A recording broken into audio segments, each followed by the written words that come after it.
콘텐츠 경고. 이 영상은 가족의 정서적 심리 희생, 그리고 노인 결혼 생활의 어두운 면에 대한 이야기를 담고 있습니다. 내용은 허구적이고 인본주의적이며 깊은 내면의 변화에 초점을 맞추고 있습니다. 알츠하이머병과 과거의 고통스러운 기억이라는 주제에 민감한 시청자는 청취 전에 고려하시기 바랍니다. 황혼의 사랑 채널에 오신 여러분을 환영합니다.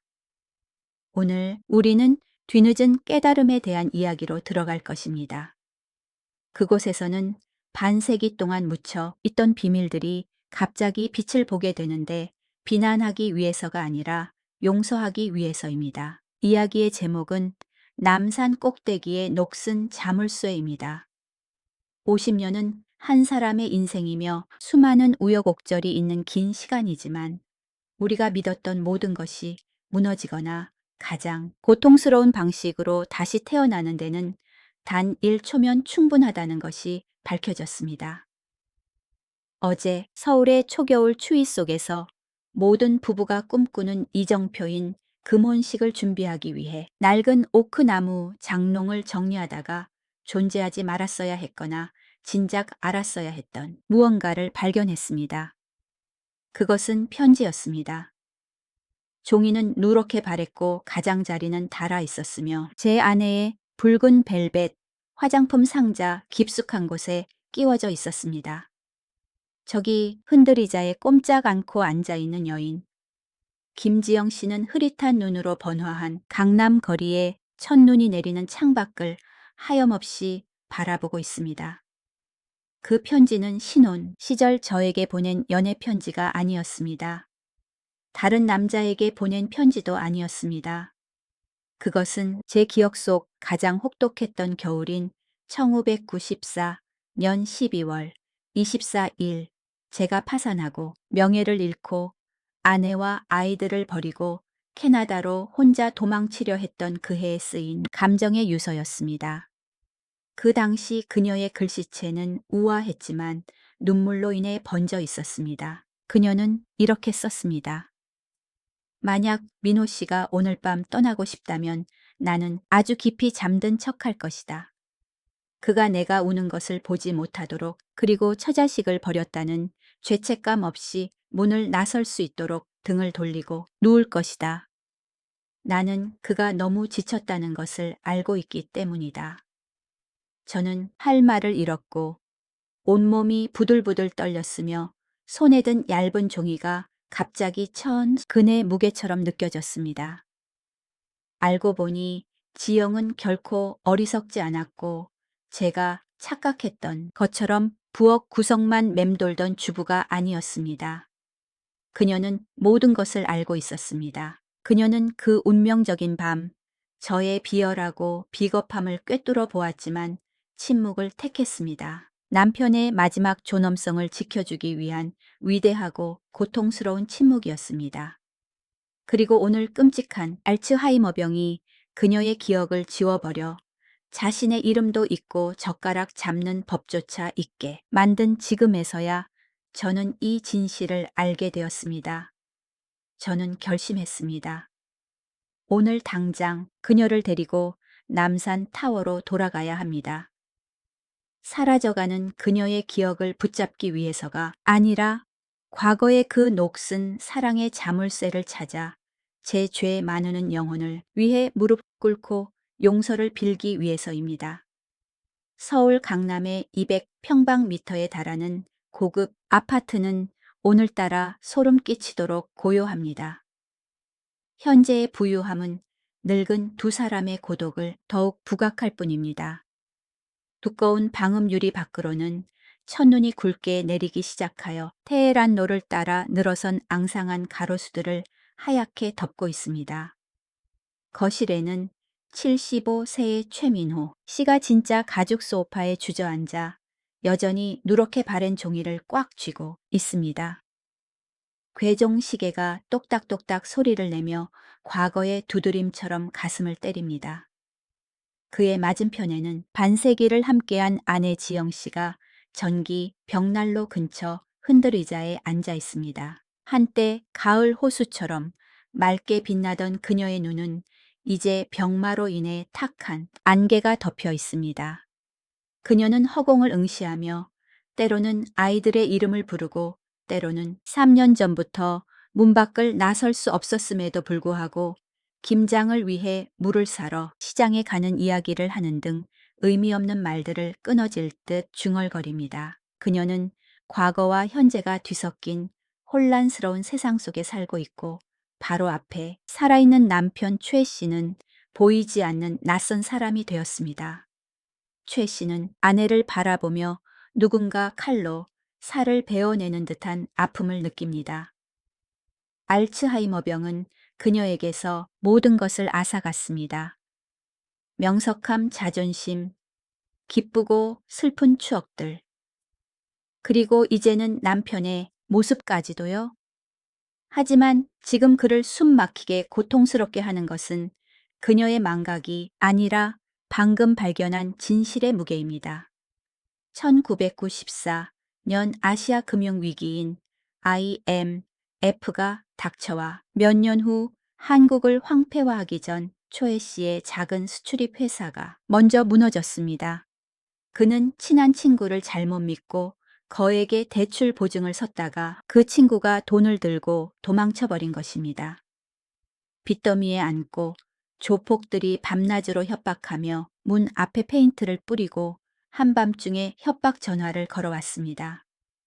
당시 45세의 중년 남성이었던 최 씨는 야망이 있었지만 처참하게 실패했고 남자의 체면은 진창 바닥에 짓밟혔습니다. 궁핍하고 비겁했던 그는 끔찍한 생각을 하게 되었는데 그것은 지금도 고해성사에서조차 감히 고백하지 못한 생각이었습니다. 그는 도망칠 생각이었습니다.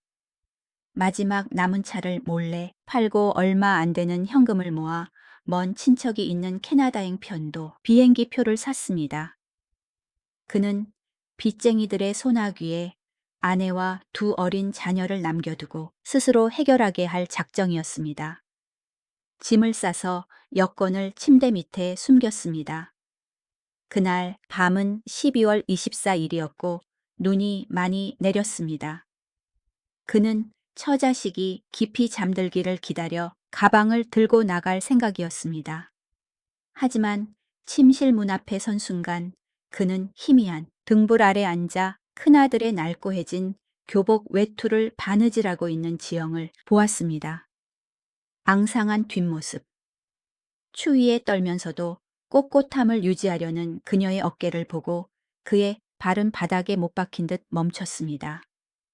그는 문 밖으로 나갈 용기가 나지 않았습니다. 그는 돌아와 가방을 넣고 남아서 맞서기로 했습니다. 그 후 20년 동안 그는 노량진 수산시장의 짐꾼부터 야간 택시 운전까지 닥치는 대로 일하며 소처럼 일해 빚을 다 갚고 사업을 다시 일으켰습니다. 그는 그날 밤 도주하려던 비밀이 시간의 먼지 속에 영원히 묻혔다고 생각했습니다. 그는 자신이 개인적인 자아와 자유를 희생하고 가족을 부양하기 위해 남은 위대한 남편 책임감 있는 남자라고 생각했습니다. 그는 지난 세월 동안 그런 은근한 자부심을 가지고 살았습니다. 하지만 아니었습니다. 그날 급하게 쓴 편지의 문구는 그의 뺨을 세차게 때리며 스스로 썼던 위선의 가면을 찢어버렸습니다. 그녀는 계속해서 썼습니다. 민호 씨, 너무 힘들면 그냥 가요. 내가 지난 5년 동안 식당 설거지를 하며 모은 200만 원을 당신이 신고 갈 구두 오른쪽 깔창 밑에 몰래 숨겨두었어요. 그곳에 가면 그 돈으로 초반에 생활해요. 우리 모자는 걱정 말아요. 아이들에게는 아빠가 가족을 먹여 살리기 위해 멀리 출장 갔다고 말할게요. 당신이 돌아오든 안 돌아오든 나는 당신을 기다릴게요. 나는 여전히 최민호의 아내니까요. 최 씨의 눈물이 종이 위로 뚝뚝 떨어져 이미 희미해진 글씨를 번지게 했습니다. 그녀는 알고 있었습니다. 그녀는 그의 모든 도피 계획을 알고 있었습니다. 그녀는 그날 밤 잠들지 않았습니다. 그녀는 깨어서 등을 돌리고 누워 울음소리가 새어나오지 않도록 입술을 깨물며 그가 짐을 챙기는 소리를 듣고 있었습니다. 그녀는 원망하지도 뛰어나가 문을 막지도 공평함을 요구하며 소리치지도 않았습니다. 심지어 그녀는 자신의 피와 땀이 어린 돈을 남편의 구두 속에 몰래 넣어주며 타국에서 그가 굶고 얼어 죽을까봐 걱정했습니다. 그녀는 묵묵한 관용과 어리석을 정도로 위대한 희생으로 그에게 살 길을 열어주거나 보이지 않는 정, 칭의 끈으로 그를 붙잡았습니다. 바로 그녀의 침묵. 그날 밤 옷을 꿰매던 그 뒷모습이 그를 붙잡은 가장 강력한 심리적 타격이었지 그에게 남은 양심 때문이 아니었습니다. 그녀는 그가 원한다면 떠나도록 허락하고 남아서 모든 고통을 감내하려 했을 만큼 고결했습니다. 지영아, 최 씨가 감정에 북받쳐 갈라진 목소리로 나직이 불렀습니다. 그는 백발이 성성하고 얼굴에 주름이 자글자글한 늙은 아내를 바라보았습니다. 그 위대한 여인은 이제 아이처럼 천진난만하게 앉아 있습니다. 그녀는 다 잊었습니다. 그날 밤의 고통도 남편의 비겁함도 자신의 희생조차도 잊었습니다. 그녀의 뇌는 영원한 어둠 속으로 잠기기 전 마지막 방어 기제로 모든 것을 스스로 지워버렸습니다. 지영 씨는 부르는 소리에 깜짝 놀라 그를 낯설고 경계하는 눈빛으로 돌아보았습니다. 당신 누구세요? 누굴 찾으세요? 내 남편, 민호가 곧 올 거예요. 밥해야 하는데. 그녀는 허둥지둥 일어서려 하며 떨리는 손으로 더 이상 존재하지 않는 앞치마를 찾아 더듬거렸습니다. 최 씨는 눈물을 삼키며 목구멍의 쓴맛을 느꼈습니다. 그는 다가가 차가운 마룻바닥에 한쪽 무릎을 꿇고 아내의 앙상하고 주름진 손을 잡았습니다. 옛날에는 아주 부드러웠던 이 손이 그 때문에 빚을 갚느라 거칠고 딱딱해졌습니다. 지영아 나야, 민호야, 오늘이 우리 결혼 50주년 기념일이잖아. 기억나. 우리 놀러 갈까? 남산 타워에 가자. 남산, 그녀는 고개를 갸웃거리며 눈을 깜빡였습니다. 그 이름이 낯익은 듯 그녀의 어두운 기억 속에서 작은 불빛을 불러일으켰습니다. 남산.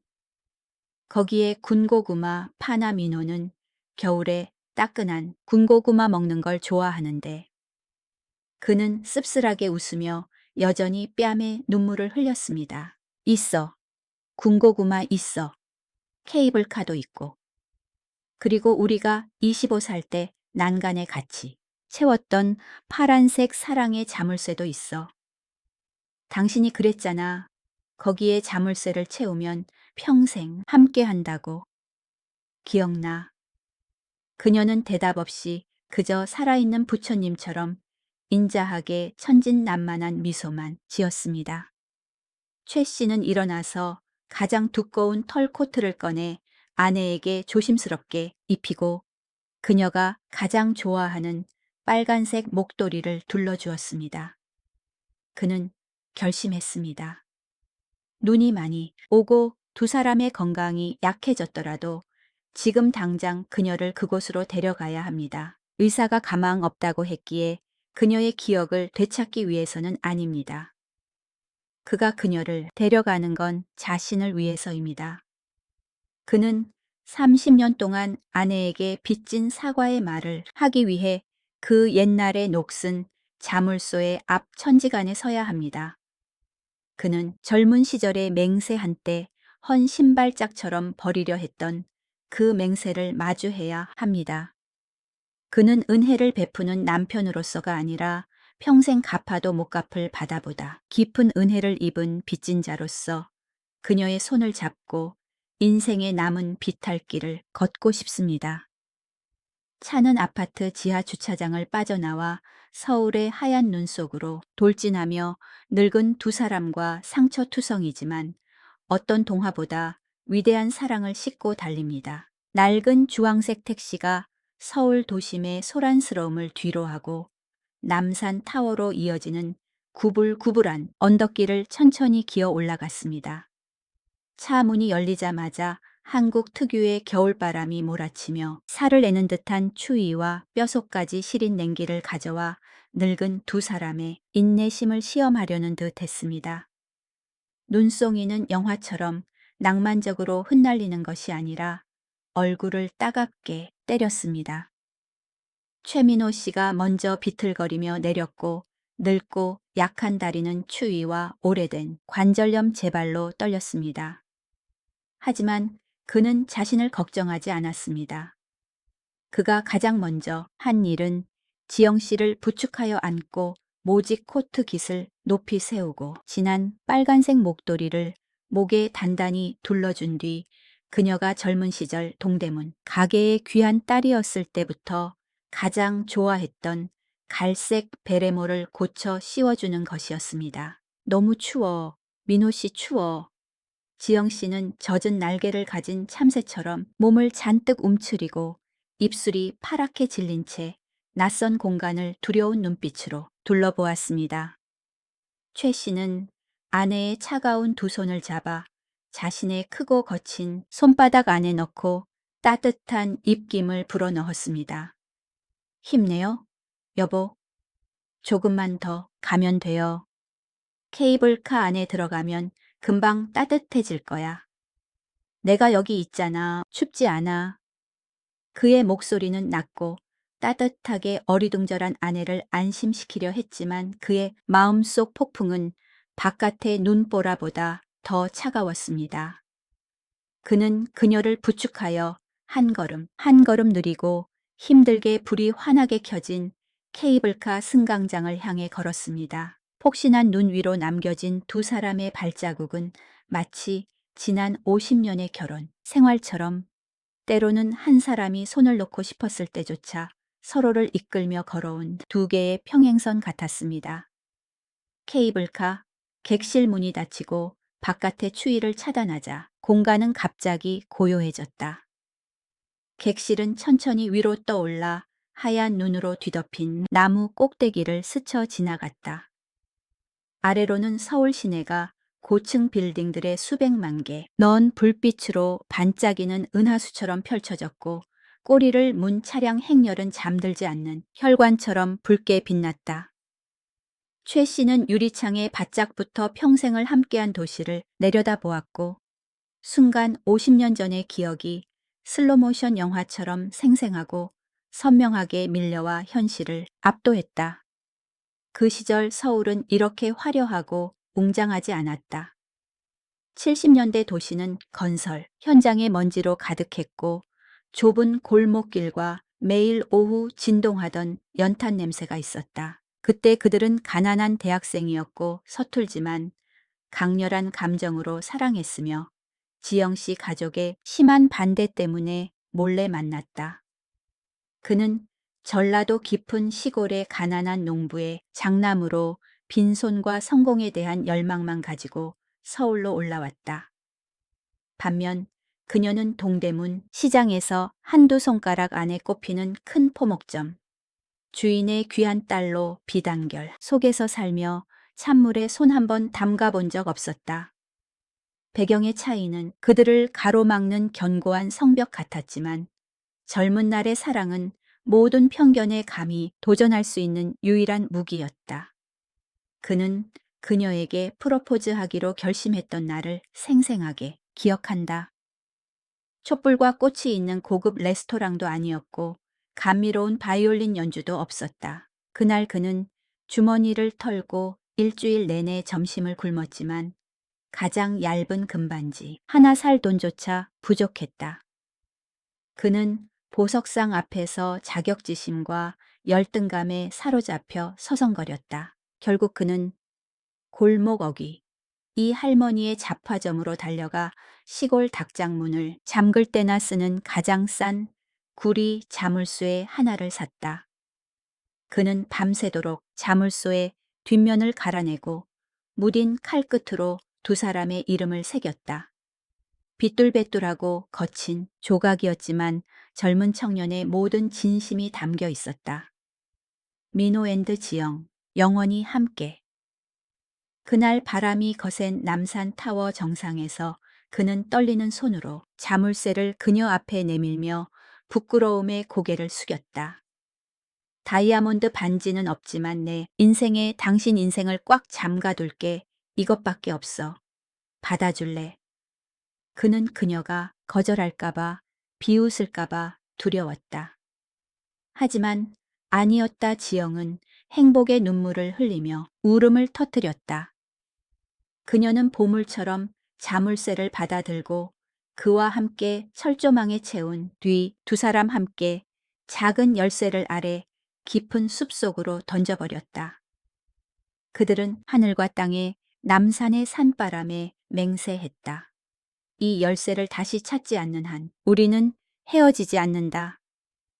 그 맹세는 얼마나 순진했는지, 하지만 또한 얼마나 신성했는지.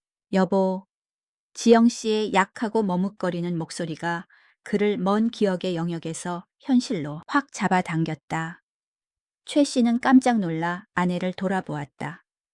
그녀는 객실 유리창에 얼굴을 대고 흐릿한 눈을 크게 뜨며 놀라워하고 있었다.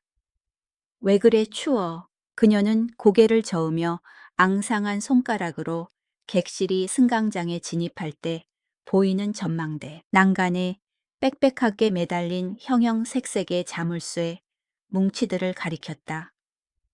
왜 사람들이 자물쇠를 저렇게 많이 걸어놨어? 누가 여기에 갇혀 있는 거야? 벌 받는 거야? 기억을 잃은 아내의 천진난만한 질문에 최 씨의 가슴이 철렁 내려앉았다. 지금 그녀의 혼란스러운 세상에서 자물쇠는 낭만의 상징이 아니라 감금의 이미지였다.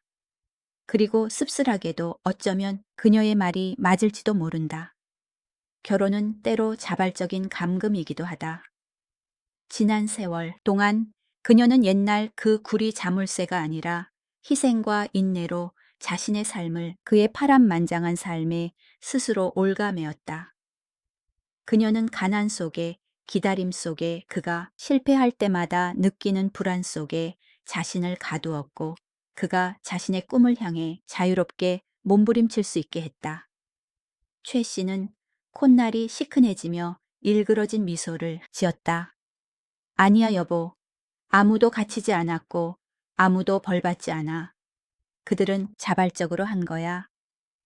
이 넓은 세상에서 서로를 잃어버리지 않으려고 스스로를 서로에게 채운 거야. 옛날 나랑 당신처럼 말이야. 지영 씨는 그 말을 듣고 고개를 끄덕였지만 남편의 말 속에 담긴 깊은 뜻을 다 이해하지는 못한 듯했다. 객실이 도착하고 문이 열리자 산 정상의 바람이 더 거세게 불어와 소나무, 잎이 사이로 윙윙 거렸다. 최 씨는 아내의 손을 더 꽉 잡으며 그녀의 떨림을 분명히 느꼈다. 그녀의 손은 이제 건조하고 굳은 살과 검버섯으로 가득했다. 그는 파산 후 가장 암울했던 시절, 그 귀한 부잣집 딸의 손이 식당, 설거지물에 매일 12시간씩 잠겨 있었고 한밤중에 차가운 사무실 건물을 청소하기 위해 빗자루를 잡아야 했던 것을 기억했다. 책을 들고 자수를 놓을 줄만 알았던 손이 싸구려 세제 때문에 트고 피가 났다. 그런데도 그녀는 단 한 번도 그에게 불평 한마디 하지 않았다. 심지어 그가 빚 독촉의 압박감에 술에 취해 돌아와 이유 없이 화를 내고 소리치며 물건을 부술 때도 그녀는 묵묵히 깨진 조각들을 치울 뿐이었다. 그녀는 조용히 숙취 해소를 위해 따뜻한 꿀물을 타주고 그가 잠들 때까지 부채질을 해주었다. 당시 그녀의 침묵과 인내를 그는 당연한 것으로 아내의 도리라고 생각했었다. 지금 생각해보니 그것은 인간이 인간에게 베풀 수 있는 가장 위대한 관용이었다. 그는 그녀에게 돈뿐만 아니라 청춘을 빚졌고 그녀가 마땅히 누려야 할 평온함을 빚졌다. 이쪽으로 가요 조심해서 걸어. 최 씨는 인증샷을 찍느라 정신없는 시끄러운 관광객들 사이에서 아내를 부축해 빠져나왔다. 그는 그녀를 사람이 덜 다니고 이끼 낀 돌계단 위로 희미한 가로등 불빛이 비치는 타워, 동쪽의 옛 난간 구역으로 이끌었다. 이 구역의 울타리는 반세기가 지나며 많이 변했다. 낡은 페인트 위에 새 페인트가 칠해졌고 철봉들도 보강되었다. 하지만 그는 그 위치를 생생하게 기억하고 있었다. 노인의 기억력은 집 열쇠 둔 곳이나 약 먹을 시간은 잊어버릴지 몰라도 고통스러운 추억의 장소는 또렷하게 기억한다. 그곳은 거대한 구렁이처럼 뿌리가 땅 위로 솟아오른 늙은 소나무 근처에 구석진 곳이었다. 우리 어디 가는 거야? 다리가 너무 아파. 지영 씨가 숨을 몰아쉬기 시작하며 발걸음이 점점 무거워졌다. 그녀는 멈춰서서 그에게 몸을 완전히 기대며 돌아가고 싶은 지친 눈빛을 보였다. 최 씨는 아내를 바라보며 마음이 아팠지만 눈빛만은 단호했다. 육체적으로 그녀를 힘들게 하고 있다는 걸 알지만 지금 멈출 수는 없었다. 힘내. 여보 다 왔어. 우리 옛 친구를 찾으러 가는 거야. 아주 중요한 친구. 옛 친구. 그녀는 고개를 갸웃하며 텅 빈 기억 속을 뒤적거렸다. 어떤 친구 생선파는 순희 씨인가? 순희 씨 아니야. 최 씨는 목이 메어 갈라진 목소리로 거짓말을 했다. 나를 기다려주겠다고 약속한 친구야. 나보다 약속을 훨씬 잘 지키는 친구. 그는 아내를 늙은 소나무 옆으로 부축했다. 이곳의 바람은 절벽 아래에서부터 불어와 젖은 흙과 썩은 잎 냄새를 실어왔다. 그는 50년 전에 그 싸구려 구리 자물쇠를 찾을 확률이 거의 없다는 것을 알고 있었다. 수천 수만 개의 새롭고 화려하며 현대적인 모양의 자물쇠들이 젊은 연인들에 의해 겹겹이 쌓여 과거를 덮어버렸다. 타워 관리소에서도 울타리 하중을 줄이기 위해 몇 번이나 낡은 자물쇠들을 잘라냈었다. 어쩌면 그들의 자물쇠는 10년 전 고철 더미 속에 들어갔을지도 모른다. 하지만 최 씨의 마음속에서는 구원을 절실히 찾는 사람의 맹목적인 믿음과 강렬한 충동이 타오르고 있었다. 그는 그것을 봐야만 했다. 그는 그것을 만져야만 했다. 형체를 알아볼 수 없을 정도로 녹슬었더라도 두 사람의 이름이 시간의 흐름에 깎여 나갔더라도 그는 옛날의 그 약속이 지영 씨가 온갖 풍파 속에서도 그의 곁을 끈질기게 지켜준 것처럼 이 차가운 쇠창살에 끈질기게 매달려 있다는 것을 알아야 했다. 그는 아내가 나무에 기대설 수 있도록 손을 놓고 떨리는 손으로 차가운 자물쇠 뭉치들을 하나하나 더듬으며 기억의 층을 들춰내고 수백만 개의 사랑의 증거들 사이에서 기적을 찾기 시작했다. 남산 타워. 동쪽 난간 구역은 시간과 시끄러운 관광객들에게 잊혀진 듯했다. 서쪽이 화려한 조명과 Z세대의 알록달록한 플라스틱 자물쇠로 빽빽하다면 이곳은 어둠이 더 짙게 깔려 있고 낡은 가로등에서 나오는 희미한 노란 불빛만이 차가운 철봉 위를 비추고 있었다. 이 구석의 바람은 깊은 절벽에서 불어와 소나무 숲의 습기와 흙먼지를 싣고 와 우울한 합창을 만들어냈다. 최민호 씨는 아내를 난간 가까이 부축했다. 이 구역의 자물쇠들은 대부분 80년대, 90년대부터 그곳에 있었다. 그것들은 사랑의 화석이었고 페인트가 벗겨져 흉하게 드러난 검은 금속은 녹이 슬고 먼지와 거미줄로 뒤덮여 있었다. 많은 것이 형태를 알아볼 수 없을 정도로 부식되어 서로 달라붙어 무생물의 덩어리가 되어 있었다. 최 씨는 절망적인 수색을 시작했다. 75세 노아는 백내장으로 침침해져서 안경을 벗고 얼굴을 차가운 자물쇠 뭉치에 바짝 대고 굳은 살 박인 엄지손가락으로 울퉁불퉁한 표면을 문지르며 새겨진 자국을 느껴야 했다. 10분이 지났다. 침묵이 감돌고 바람소리와 그의 거친 숨소리만 들렸다. 20분이 지났다. 그의 맨손은 빨갛게 달아올랐다가 추위 때문에 보라색으로 변했다. 손가락 관절이 바늘로 찌르는 듯 욱신거렸지만 그는 감히 멈출 수가 없었다. 멈추면 마지막 남은 용기가 안개처럼 사라질까 두려웠다. 30분. 서울밤의 추위가 척추까지 스며드는 것 같았다. 나 추워. 너무 추워. 지영 씨가 헐렁한 코트 속에서 몸을 움츠리며 떨었다. 그녀는 난간에 등을 기대고 멍한 눈으로 도시의 불빛이 흐릿해지는 먼 곳을 바라보았다. 집에 가요 여보. 엄마한테 혼나. 낯선 남자랑 밤늦게 돌아다니지 말라고 했어. 엄마한테 맞아.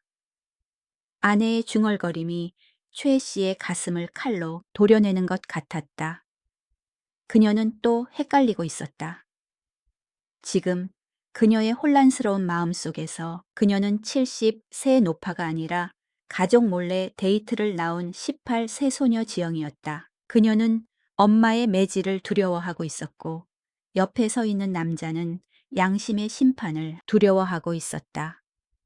두 사람 사이의 시간적 어긋남이 비극을 더욱 씁쓸하게 만들었다. 한 사람은 속죄하기 위해 기억하려 하고 한 사람은 현실을 도피하기 위해 잊어버렸다. 기다려줘. 조금만 더 기다려줘. 제발.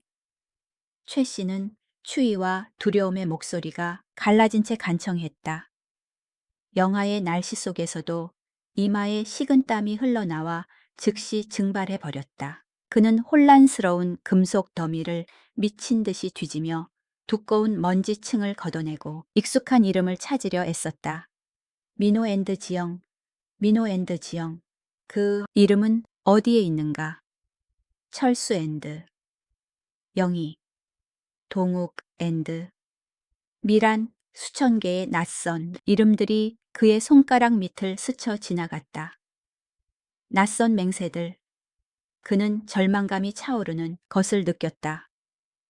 아마 10년 전 타워 정비 때 잘려 나갔을지도 모른다. 아니면 그 옛날 그의 명예처럼 썩어서 저 절벽 아래로 떨어졌을지도 모른다. 아마 그들의 사랑도 이 자물쇠처럼 시간의 잔인함에 의해 지워지고 미친 여자의 머릿속에 남은 파편적인 기억과 죽음이 가까워진 노인의 뒤늦은 후회만 남았을지도 모른다. 힘이 빠졌다. 최 씨는 차가운 철제 난간에 머리를 기대고 거친 숨을 몰아쉬었다. 그는 실패했다. 옛 맹세의 증인조차 찾지 못했다. 미안해, 지영아. 그는 뜨거운 눈물을 뺨 위로 흘리며 허공에 속삭였고 눈물은 차가운 바람을 만났다. 못 찾겠어. 난 아무것도 지키지 못했어. 돈도 잃어버리고 당신의 청춘도 훔치고 이제는 이 약속조차 잃어버렸어. 난 나쁜 놈이야. 형편없는 놈이야. 갑자기 앙상하고 차가운 손이 그의 어깨에 가볍게 닿았다. 너무나 익숙한 느낌이라 그는 깜짝 놀랐다. 민호야. 그는 고개를 번쩍 들었다. 지영 씨의 목소리였지만 아까처럼 어리둥절하거나 두려워하는 기색이 없었다. 그 목소리는 부드럽고 따뜻했으며 깊은 다정함이 담겨 있어 대학 입시에 떨어졌을 때 그를 위로해주던 22세 소녀의 목소리와 똑같았다. 지영 씨는 그를 보지 않았다. 그녀는 덩굴 식물이 난간 다리에 말라붙어 있는 가로등 바로 밑에 어두운 구석을 뚫어지게 바라보고 있었다. 그녀는 느리지만 단호하게 걸어갔다. 그녀는 떨리는 손을 뻗어 마르고 부서진 가지들을 옆으로 치웠다. 두꺼운 먼지와 썩은 잎들이 우수수 떨어졌다. 시간의 위장막 아래 그 시절 가장 싼 종류의 작은 구리 자물쇠의 하나가 주변의 크고 현대적인 사랑의 자물쇠들 사이에 겸손하고 외롭게 박혀 있었다. 산화되어 검게 변했고 표면은 두꺼비 피부처럼 거칠었다. 하지만 희미한 노란 불빛이 비치자 서툴고 빗돌배돌하게 새겨진 자국이 희미하게 나타났다. M-H&J-Y. 이거야. 최 씨는 목이 메어 소리쳤고 감격에 겨워 다리가 풀려 주저앉았다. 맞다. 이 할머니 잡화점에서 500원 주고 산 그 자물쇠다. 프로포즈 전날 밤 무딘 칼끝으로 새겼던 그 자물쇠다. 지영 씨는 손가락을 차가운 자물쇠의 표면에 댔다. 살이 유물에 닿는 순간 강렬한 기억의 전류가 척추를 타고 흘렀다. 뇌 속에서 죽어가던 신경세포들이 익숙한 촉각에 의해 갑자기 깨어나 바람 앞의 촛불처럼 찬란한 마지막 명석함의 불꽃을 피워 올렸다. 이거. 그녀는 제2자가 새겨진 자국을 만지작거리며 속삭였다. 당신 낡은 자전거 팔아서 샀잖아. 맞지? 최 씨는 놀란 눈으로 아내를 바라보았다.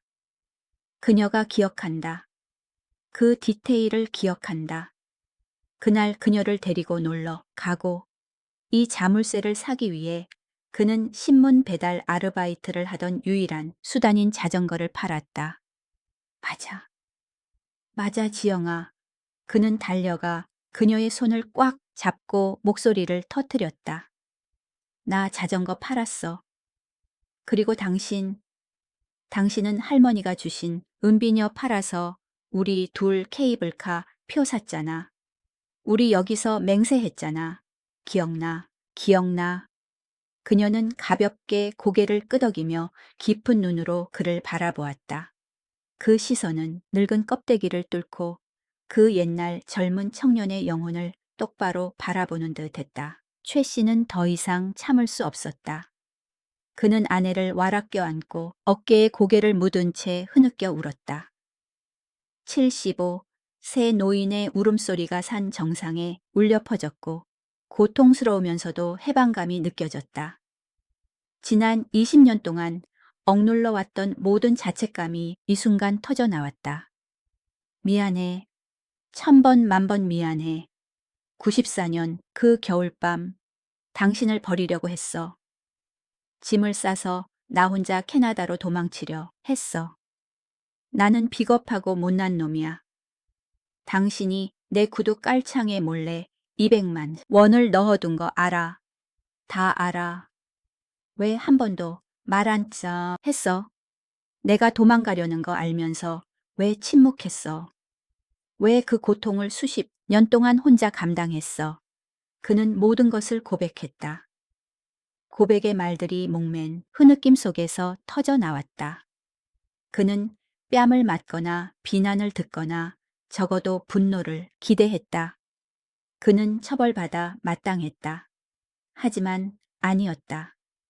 지영 씨는 그가 두꺼운 코트, 어깨를 눈물로 적시도록 가만히 서 있었다. 눈보라가 그들 주변에서 멈춘 듯 했다. 그녀의 눈빛은 잠시 흐릿해졌다가 다시 기묘한 명석함으로 빛났다. 세상의 이치를 깨닫고 인간의 나약함을 이해하사 이해한 사람의 눈빛이었다. 그녀는 손을 들어 그의 등을 가볍게 토닥였는데 옛날 아이들을 재울 때처럼 규칙적이고 느린 박자였다. 바보 민호.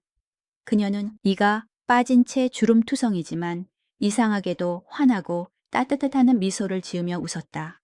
내가 당신 성격을 모를 줄 알았어. 그녀는 눈물 범벅이 된 남편의 얼굴을 들어 올려 거친 엄지손가락으로 뜨거운 눈물을 닦아주었다. 그녀의 목소리는 작지만 한 마디 한마디 분명했다. 사람은 누구나 포기하고 싶을 때가 있어, 민호야. 그날 밤 당신이 우리 모자를 버리려던 게 아니란 걸 알아. 그냥 너무 지쳤던 것뿐이야. 가족 전체를 어깨에 짊어지고 기진맥진했잖아. 나는 당신이 못 떠날 거란 걸 알았어. 당신은 최민호니까. 그냥 다리가 좀 아파서 잠시 쉬고 싶었던 것뿐이야. 그녀는 녹슨 자물쇠를 바라보며 먼 곳을 응시했다. 내가 돈을 넣어둔 건 당신 떠나라고 준 게 아니야. 당신이 어디를 가든 내가 당신을 걱정하고 있다는 걸 알게 하려고. 그리고 난 알았으니까. 당신이 돌아올 거라는 걸. 난 기다릴 수 있었어. 18살 때부터 당신을 기다렸는데 조금 더 기다리는 게 뭐 대수라고. 그녀의 말은 눈송이처럼 가벼웠지만 그 무게는 그의 모든 편협한 계산을 짓눌렀다. 알고 보니 용서는 당신을 용서한다는 말로 표현할 필요가 없었다. 가장 고귀한 용서는 이해였다. 그녀는 그날의 행동을 배신으로 여기지 않고 반려자의 다리가 아픈 순간으로 여겼다. 그녀는 사랑으로 그의 나약함을 감싸 안았고 그 큰 죄를 가엾은 실수의 순간으로 바꾸어 버렸다. 최 씨는 눈앞의 늙은 아내를 바라보며 자신이 너무나 작게 느껴졌다. 알츠하이머는 그녀의 기억을 앗아갈 수 있어도 이 여인의 가슴 속 본능적인 사랑과 위대한 관용은 앗아갈 수 없었다. 그 마지막 명료한 순간에 그녀는 그것을 자신을 기억하는 데 쓰지 않고 그를 자책감의 감옥에서 해방하는 데 쓰기로 선택했다.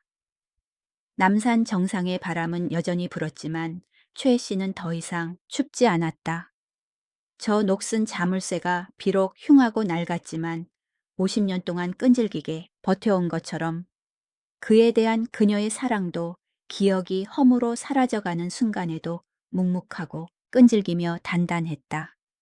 그는 그녀의 손을 꽉 잡고 손등의 검버섯 위에 입을 맞추었다. 그것은 감사와 숭배의 입맞춤이었다. 남산 정상의 늦겨울 칼바람이 잦아든 듯했지만 여전히 두꺼운 모지 코트를 파고들어 서 있는 두 노인의 살갗에 스며들었다. 최민호 씨는 작은 아내 박지영 씨를 꽉 껴안았던 팔을 천천히 풀었다. 그녀의 천이 여전히 그의 가슴에 남아 있었지만 그는 방금 몇 초 전에 나타났던 그녀 영혼의 온기, 그 기적 같은 연결이 바람 앞에 등불처럼 위태롭다는 것을 알고 있었다. 그는 그녀의 눈을 깊이 들여다보았다. 세월에 주름이 새겨진 그 눈은 지난 30년 동안 그의 성장과 무심함 그리고 방황을 모두 지켜보았다. 당신, 나 기억난 거야. 최 씨가 떨리고 매는 목소리로 물었다. 희망과 두려움이 가득했다. 아니라는 대답이 두려웠지만 만약 사실이라면 그 사랑스러운 눈빛을 받을 자격이 없다는 것을 알기에 더욱 두려웠다. 지영 씨는 남편의 크고 거친 손 안에 앙상한 손을 맡긴 채 서 있었다. 그녀는 느리게 눈을 깜빡였다. 그녀의 눈동자에서 순간 번득였던 총기 날카로움. 그리고 뜨거운 사랑이 보이지 않는 안개에 삼켜지고 있는 듯했다. 마치 눈송이를 잡으려다 닿자마자 녹아버리는 것 같았다.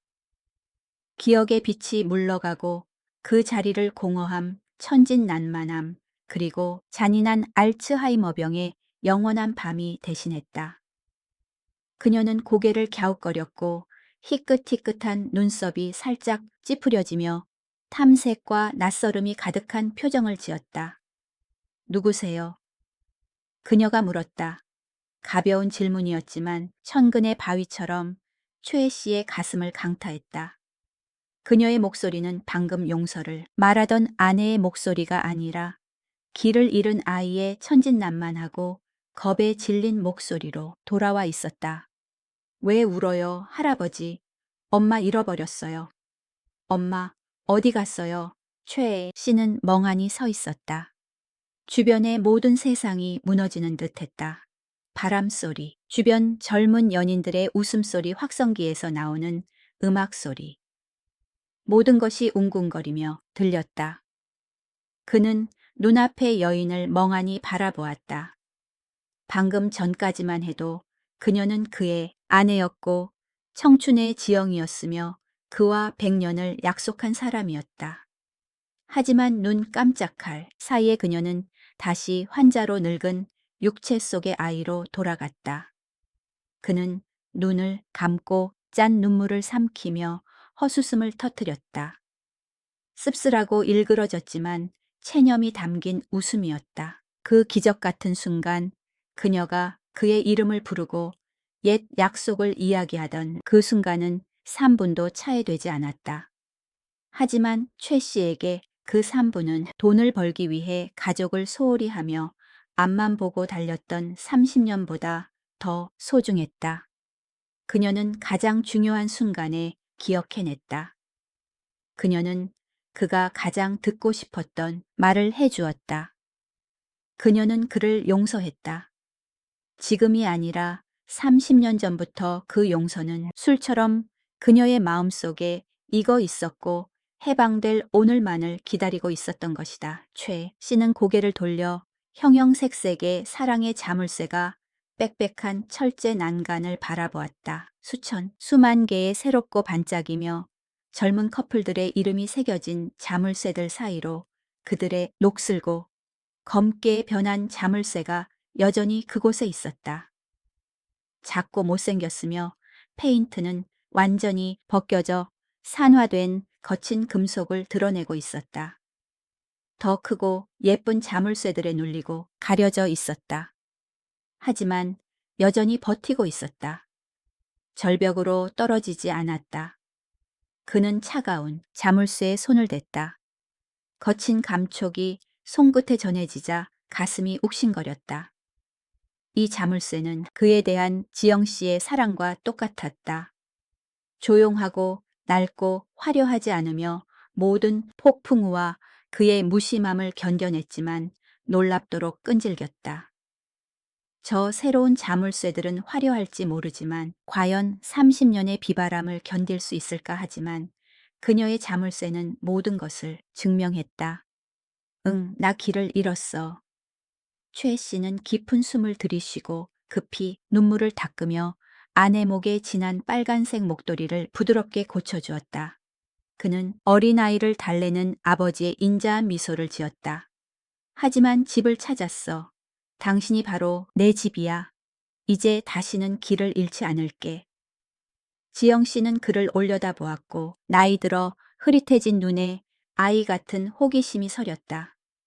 그녀는 그가 말한 집이의 비유적인 의미를 이해하지 못했다. 그녀의 혼란스러운 세상에서 모든 것은 가장 기본적인 욕구로 귀결되었다. 집에 김치찌개 있어, 나 배고파. 엄마가 집에 가서 밥 먹으래. 최 씨는 고개를 끄덕이며 그녀의 차가운 손을 꽉 잡아 자신의 코트 주머니에 넣었다. 있어. 돼지고기 김치찌개 있고 당신이 좋아하는 계란말이도 있어. 집에 가서 내가 해줄게. 집에 가자. 최 씨는 아내를 부축해 케이블카 쪽으로 돌아갔다. 그는 애초의 생각처럼 그 녹슨 자물쇠를 떼어내려 하지도 않았고 새 자물쇠를 사서 교체하지도 않았다.